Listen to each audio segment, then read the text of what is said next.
오늘날 이 코로나19 시대에 또 여러 가지 정황 속에서 고난을 당하고 있는 성도들, 하나님, 내가 어려운 일 당할 때, 내 자녀가 고통당할 때 하나님, 당신은 그때 어디 계셨습니까?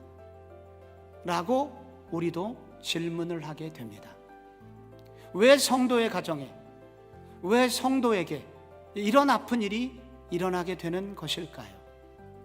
오늘 이 성경은 우리에게 이 질문에 대해서 이렇게 명확하게 답을 하고 있습니다. 채색옷이 찢겨야 세마포를 입을 수 있기 때문이다. 근데 성경을 이게 요셉의 기사를 쭉 읽어보면은 요셉의 이야기에서 옷에 대한 특별한 표현이 나옵니다.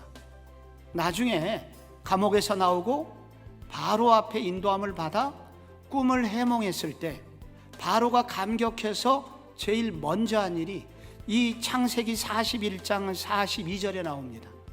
바로가 요셉에게 세마포 옷을 입히고 금사슬을 목에 걸고, 그렇게 나옵니다. 하나님께서는 요셉에게 앞으로 세마포 옷을 입게 해주실 것입니다. 그러나 그 세마포 옷을 입기 위해서는 먼저 조금 부족한 옷을 먼저 벗어야 됩니다. 그 옷을 벗어야 세마포 옷을 입을 수 있기 때문입니다.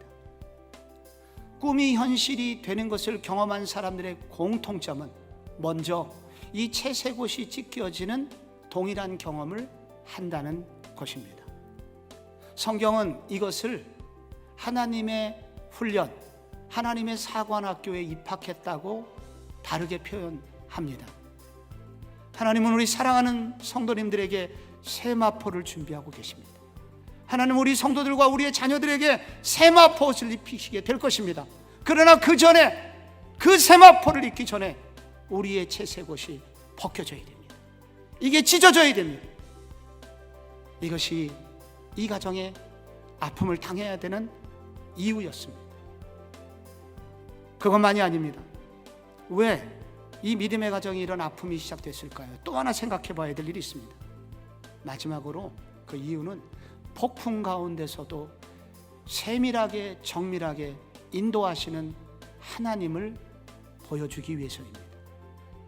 요셉이 당장 죽임을 당할 것 같았습니다. 근데 그때 루벤이라는 형이 갑자기 바뀌어갖고, 야, 이 동생을 죽이진 말자, 이렇게 애쓰는 장면이 나와서 요셉의 죽음이 유보되는 얘기가 앞에 나오죠.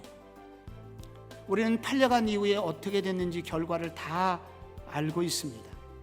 요셉이 팔려갔기 때문에 국무총리가 되었고, 국무총리가 되었기 때문에 결국은 나중에 이스라엘 백성들도 구원받을 수 있었습니다.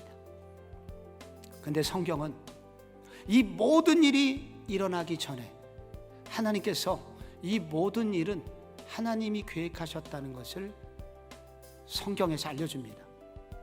하나님은 인간에게 절대 죄를 짓게 하시는 분이 아닙니다. 하나님이 시켜서 형들이 죄를 지은 게 아닙니다. 그들의 죄 때문에 죄를 지은 것입니다. 그런데 성경은 말하기를 하나님은 이런 인간의 죄악까지도 다 사용하셔서 하나님의 계획하심을 이루신다고 하십니다. 인간의 실수와 인간의 부족까지 다 정교하게 짜셔가지고 시줄과 날줄을 엮으셔서 당신의 아름다운 방석에 그 디자인되어 있는 그 그림을 완성해 가시는 분이라고 말씀하고 계신 것입니다. 여러분, 우리가 하나님의 인도를 받는 믿음의 백성들인데, 믿음의 백성이라고 해서 문제가 없는 게 아닙니다. 죄가 없는 것도 아닙니다. 약함이 없는 것도 아닙니다. 많은 사건 사고가 일어날 수 있습니다. 그러나 하나님이 우리를 향하여 계획하신 것은 결국 이루어지게 됩니다. 우리의 부족함과 연약함을 정교하게 다듬으셔서 하나님의 큰 그림을 하나님은 그려놓고 우리를 인도하고 계시는데, 그 사이에 일어나는 우리가 만나는 이 작은 사건들과 사고들까지도 포함하여서 하나님은 우리의 걸음걸음을 인도해 가십니다. 여러분, 이 말씀 앞에서 어떤 믿음을 가져야 된다고 생각하십니까? 오늘 본문은 요셉보다 더 크신 이가 우리를 구원하시고 우리를 이끌고 있음을 믿을 것을 도전하고 있습니다. 사랑하는 성도 여러분, 우리 이 부족한 이 가정을 구원해 주실 유일한 분은 예수 그리스도입니다. 예수 그리스도를 신뢰하고 그 그리스도께서 우리 가정을 지켜주실 때만 우리는 안전합니다. 십자가에서 우리의 모든 허물을 씻어주신 그 예수 그리스도에게 연약한 나와 우리 가정을 맡기는 이 아침이 되기를 바랍니다.